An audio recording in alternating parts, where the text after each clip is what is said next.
My next guest is the newest member of the UFC roster. He picked up a win on Dana White's Contender Series to earn himself a contract. It's the Rise FC double champ, or I should say former double champ, Chad Anheliger, joining me here on the program. Chad, how's it going, man?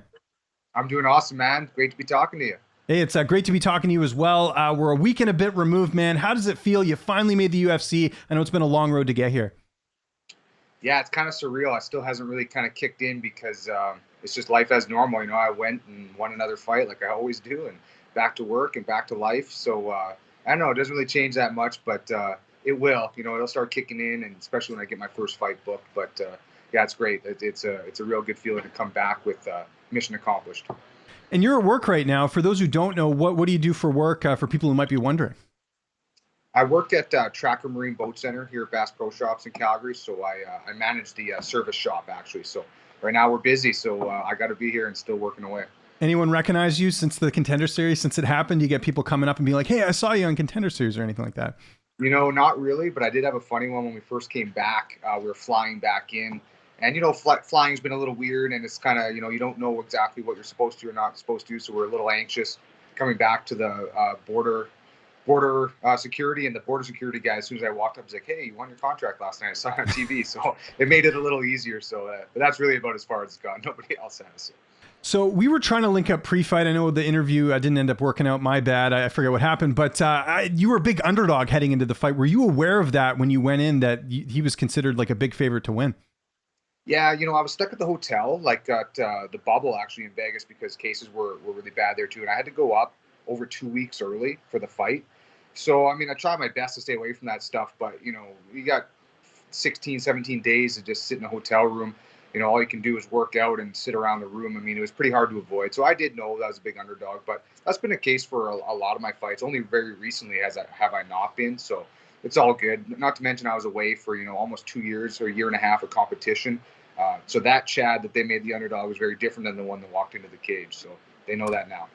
What, if anything, surprised you in the fight about your opponent? I know you were well prepared, but it's different when you're actually in there fighting the guy. Not a lot really surprised me. It went really to plan. We really knew what he wanted to do, and we really knew how what my path to victory was not to be totally afraid of getting taken down, because I still want to plant my feet and throw hard. And if that means I get taken down and have to get back up, it's worth it, because I can cause a lot of damage to these guys. I didn't want to be on the back foot worried about wrestling the whole time.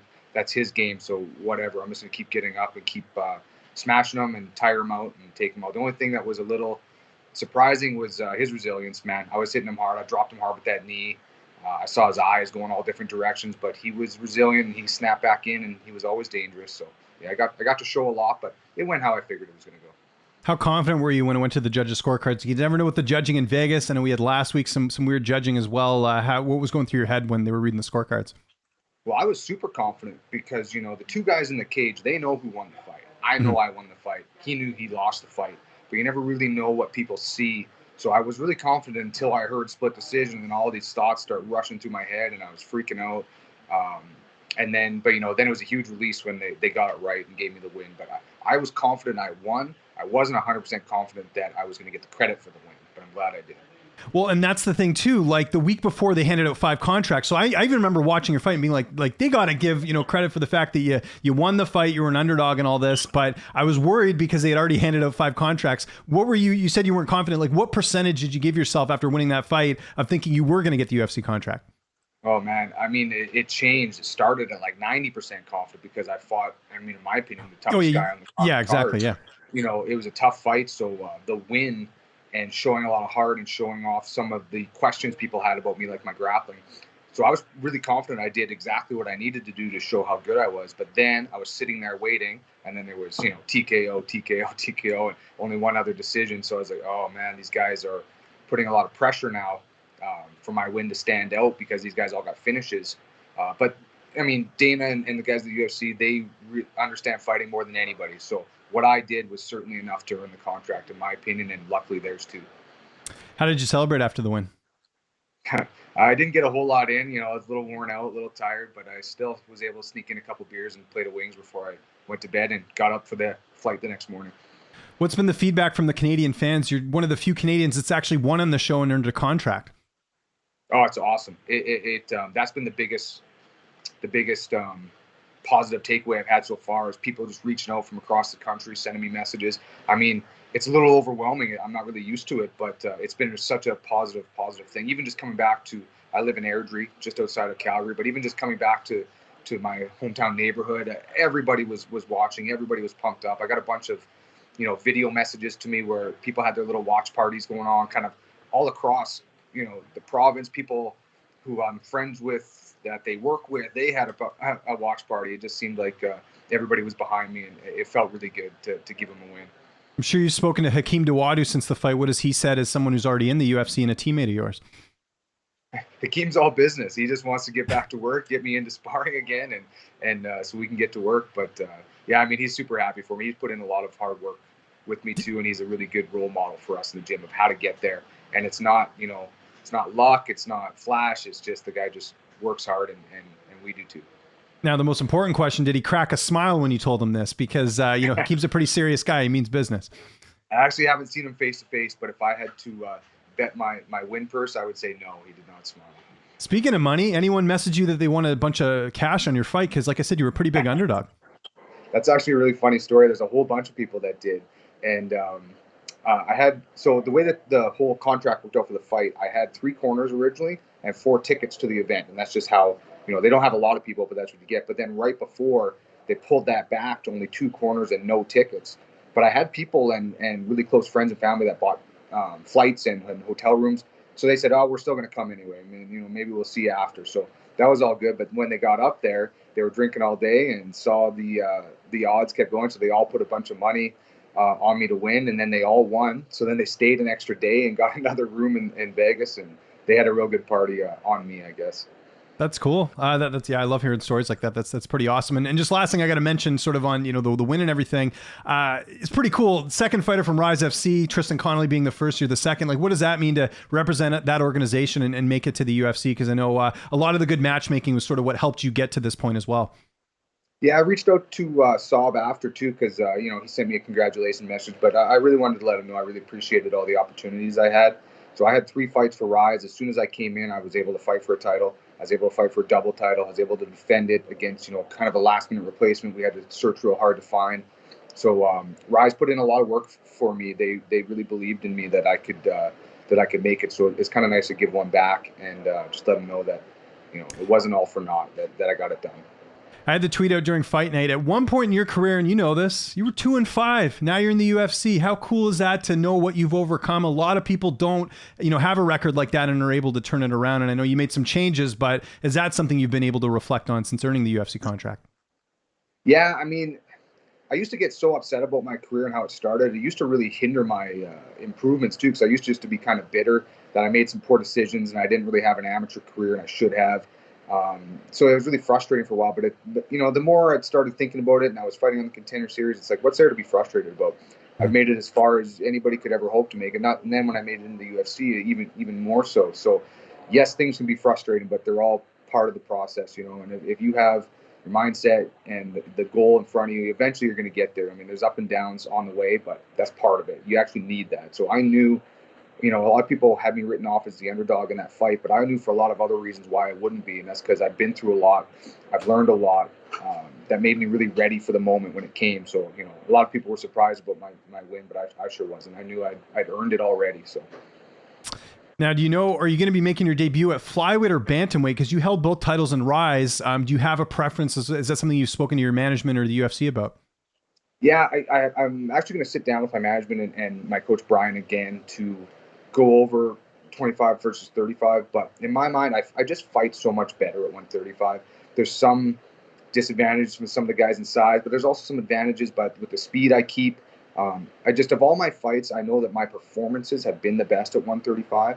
So I really don't see a reason to change it. It's nice to have something like that 125 cut in my back pocket, but 135 keeps me healthier, keeps me able to accept fights, on shorter notice. It's what I need to get in there, fight a bunch, move up the ranks. So I like the way it's going to 135. That's my plan right now. And are you hoping to make your debut before the end of the year? Or when are you looking at as far as making your debut? Is that something, again, I know you got to sit down with Brian Bird, your coach, and your management, but is that ideally, would you like to get one more in this year or make your debut this year, I should say? Yeah, if I had everything go my way, I'd be fighting December, January, something like that. That timeline would be real good. I don't want to wait too long, but I have to catch up on a lot of things in my life too. When you do a training camp, it's a very big commitment. There's a lot of things that get put on the back burner. So I don't want. I need to keep good balance in my life. It's important to me. It's what's allowed me to compete for so long and stay in the sport for so long. So I'm not going to give all that away yet, but I don't want to wait either. I don't want to sit around and let time go by. Well, people still kind of have my name fresh. So December would be ideal, something like December, January, I hope. And any opponents in mind, I'll throw one out here. I don't know if it still interests you, but remember you were supposed to fight Cameron Else on Contender Series last year. He's in the UFC now. Is that something you've thought of as far as a potential opponent? Yep, yeah, I'd love to get that fight back, especially because I don't think he did very well in the UFC.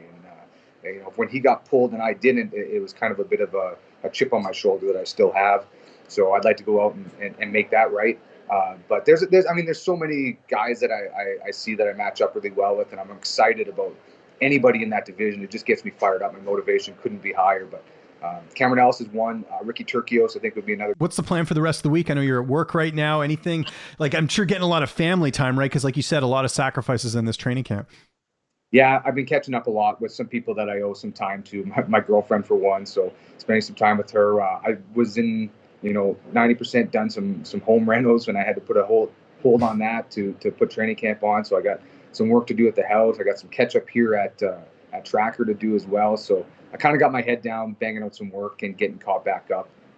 That balance is really important to me. So reaching out to my close friends and family and just setting up as many little, go for coffee, go for beer as much as I can to do a little bit of catch up. But I almost get excited to get done with that so I can get back to training too. It's different for me. I'm used to just training every day, twice a day, and it's only been about a week or so of me not doing that, and I already feel weird. So I'd like to catch up with some people that need to get caught up with, and then get back to work. Getting back in the gym is important to me, and that's going to start this weekend if things go well. Watching any hockey? It's right around the corner. Rookie camp, I think, started last week. Does that piqued your interest at all? Definitely. I can't wait for the Flames to get back. It's a lower priority on the poll right now, just because it's preseason. I'm not that worried about it, but that's definitely another part. I always talk about balance in my life, and that's one thing I like set aside for myself. Is I like to record the game, get home after the gym, check out and just watch a game. I kind of pick one or two a week, and it's just a really good break for me. And I try not to take that away from myself. If I know I worked really hard, trained really hard, I want to give myself that that game of the week. So I look forward to that coming back. I always look forward to catching up with you, Chad. This time as a UFC fighter, man. Congratulations. Anyone you want to thank, any sponsors, any social media before we get out of here? The floor is yours. Yeah, I say it every single time. At Champions Creed, my gym, so much support. They're the best. They've got to me where I am right now, and they're going to keep pushing me even higher. So we definitely haven't hit the ceiling yet. So it's really exciting times for us and for our gym. Fortius Rehab, they're the best rehab team in the city. They keep my body moving, allow me to train as hard as I humanly possibly can, and they get me back in there. So and Jason Pryor, my strength and conditioning coach. And then I mentioned it too, where I work, Tracker Boats. They give me so much flexibility, and they allow me to chase this dream as far as I need to, as much as I need to. So that's a really, really great 1-2 setup I have between work and training.